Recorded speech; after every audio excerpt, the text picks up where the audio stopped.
فبی یسمعو دے بیا زما په واسطې سره اوریدل کوي وبی یبصرو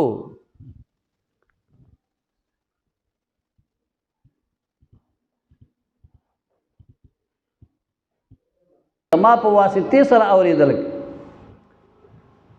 زه د په غوږونو کې خپل طاقت واچوم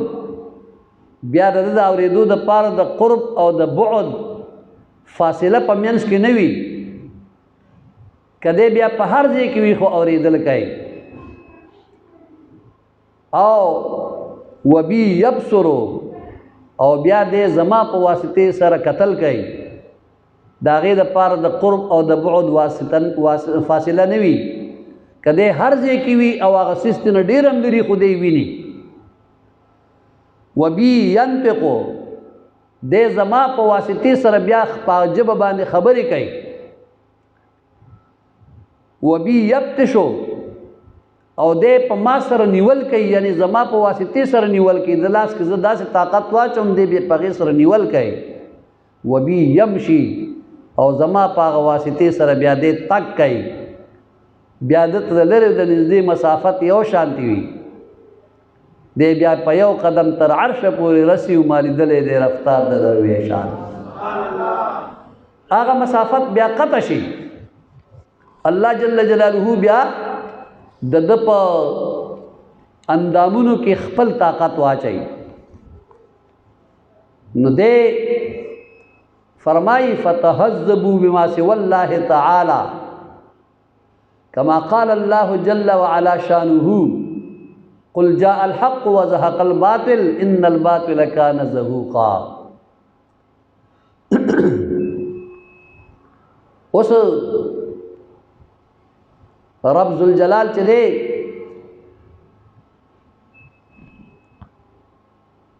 دې بنده باندې ډېر خپل مهرباني نو دې فرمایي فتهذبوا بما سوى الله تعالی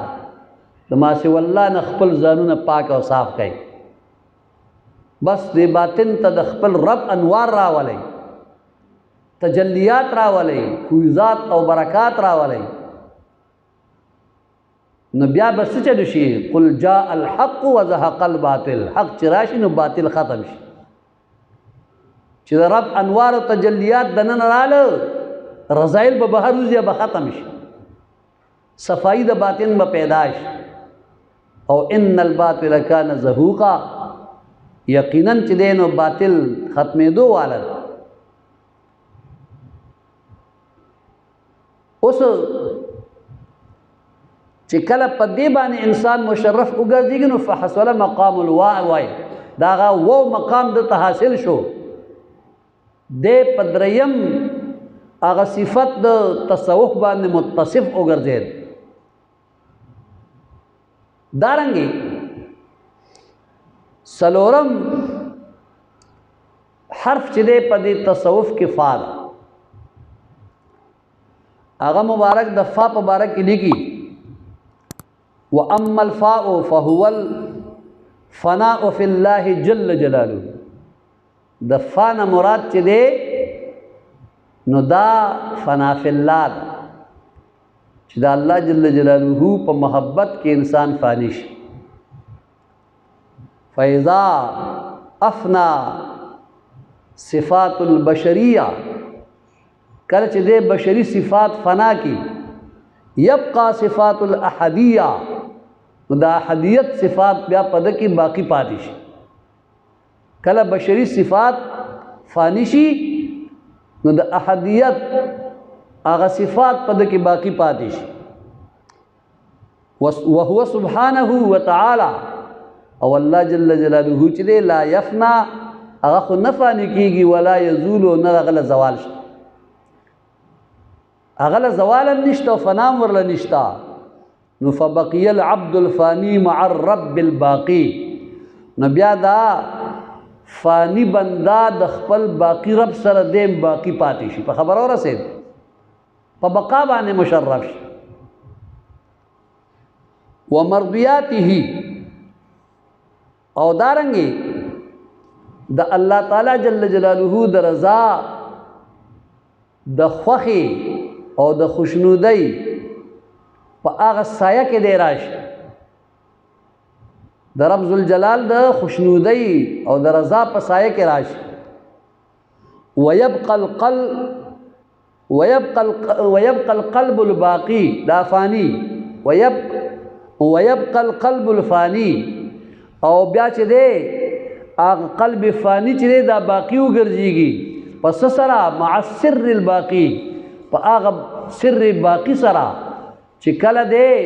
په هغه مقام باندې مشرف شي چې د یعنی هغه بشري فنایت ختم شي او زړه د هر قسمه کدورتونو نه پاک شي او هغه سر کې چې کوم باقیواله پروت دی د قلب فانیواله په هغه باقی د سر کې چې دی شامل شي، نو بیا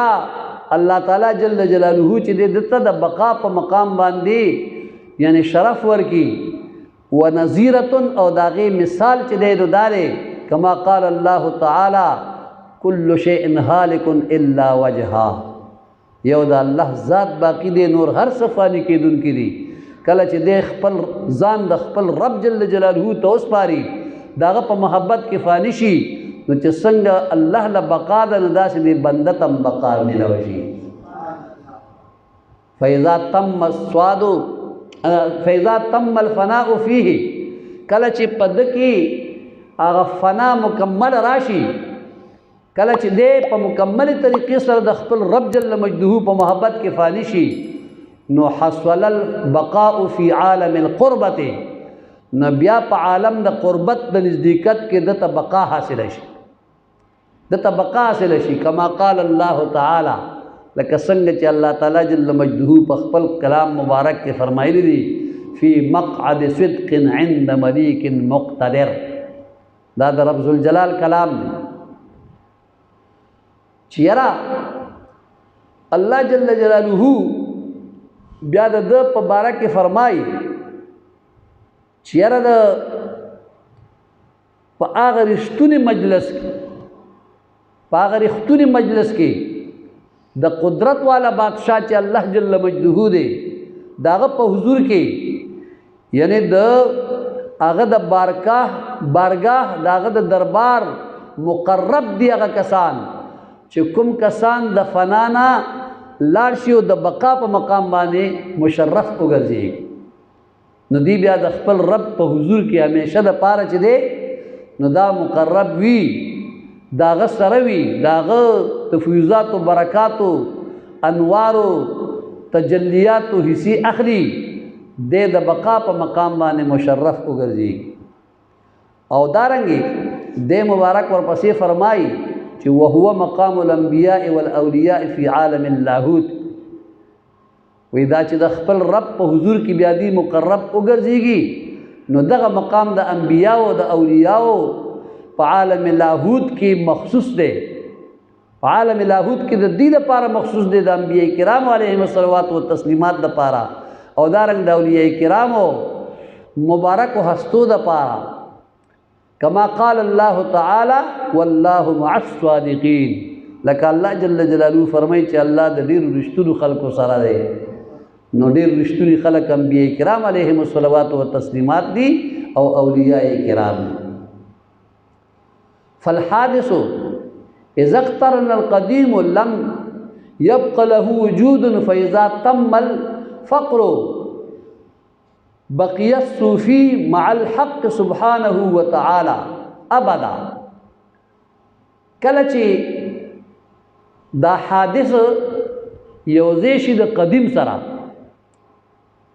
مونږ حادث یو الله قدیم، کله چې دا حادث د قدیم سره یوځای شي ملاو شي،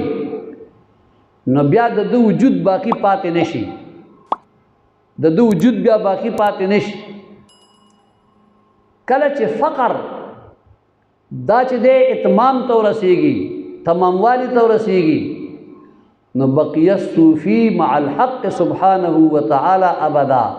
نو بیا دا صوفی د خپل پروردگار جل جلاله سره همیشه د پاره باقی پاتې شي. کما قال الله تعالی ولک سرنګ چې رب ذوالجلال فرمایلی چې اصحاب الجنه هم فيها خالدون، دا خاوندان د جنت چې دي دی به په دې جنت کې همیشه دپاره وي او جنت ظرف دی د الله د دیدار او ملاقات دپاره. ځکه چې که یو انسان وایي چې یاره زه د الله نه جنت نه غواړم او د الله دیدار غواړم، نو دا خبره غلطه ځکه ده چې د جنت کې به دیدار ملاوي. نو دی به وایي چې الله مال جنت راکه، او نبی علیہ السلام فرمایي چې تاسو کلم د الله نه د جنت سوال کوئ نو جنت الفردوس ته نه غواړئ. جنت الفردوس په ټولو جنتونو کې اعلی جنت دی او د رب ذوالجلال به د جمعې په ورځ د خپل دیدار په جنت الفردوس کې عبادت ورکوي. په خبره ورسېد په جنت الفردوس کې به خپل دیدار د جمال ما یلیق بشانه دا به د جمعې په ورځ باندې خپل عبادت په جنت الفردوس کې ورکوي. نو چې ظرف د دیدار د پاره د الله د رؤیت د پاره جنت وګرځېد، نو ته بیا د جنت سوال د مولا جل مجدوه نه کې. نو الله د هغې په باره کې فرمایي چې اصحاب الجنت هم فیها خالدون، خاوندان د جنت چې دي په جنت کې همیشه د پاره بیا دي د پاره فنا نشته دی. وکما قال الله تعالی، لکه څرنګه چې الله جل جلاله فرمایلی دي چې والله مع الصابرین، او الله تعالی جل جلاله د صبر کوونکو سره دی. نو چې کله دی د هغه خپل یعنی د رضایلو نه خپل قلب چې دی دا صبر کی او دی د خپل رب جل مجدوه طرف ته متوجه شي او دی د فنایت په مقام باندې مشرف وګرځېږي، نو مقام د بقایت ورته ملو شي او دته د همیشه والی زندگی ملو شي چې بیا به دی همیشه د پاره په جنت کې وي. په دنیا کې خپل ځان فانی که، په جنت کې د پاره بیا فنا نشته. ځکه چې د په دنیا کې د بقایت په مقام باندې ځان مشرف که، نو بیا به دی په جنت کې هم د همیشه د پاره د خپل رب جل جلاله سره وي، د خپل مولا او د خپل آقا صلی الله علیه وسلم سره به وي. ځکه چې د مؤمنانو د پاره په جنت کې که یو طرف ته دیدار د الله جل جلاله دی، نو بل طرف ته صحبت او دیدار د جناب رسول الله صلی الله علیه وسلم. الله دې دغه دواړه زمونږ نصیب وګرځي. اوس دا وضاحت چې دی نو دا کړی و حضرت پیرانی پیر سے مبارک رحمت الله تعالی علیه په سر الاسرار. مونږ او تاسو چې دی اوس د دین علاوه لږ غوندې تفصیل د دې نور هم واورئ چې د تصوف حقیقت څه شی دی. د تصوف حقیقت دا د خلق، اخلاق. د تصوف حقیقت څه شی دی؟ خلق. اوس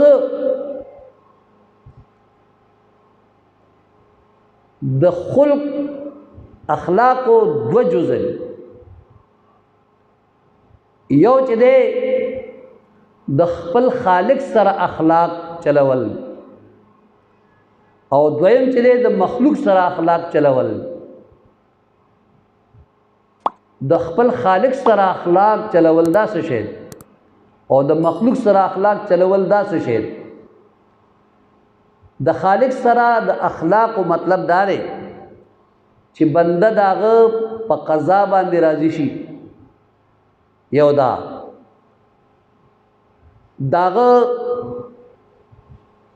په کومه یو فیصله باندې دته شکایت نوی پیدا شوی،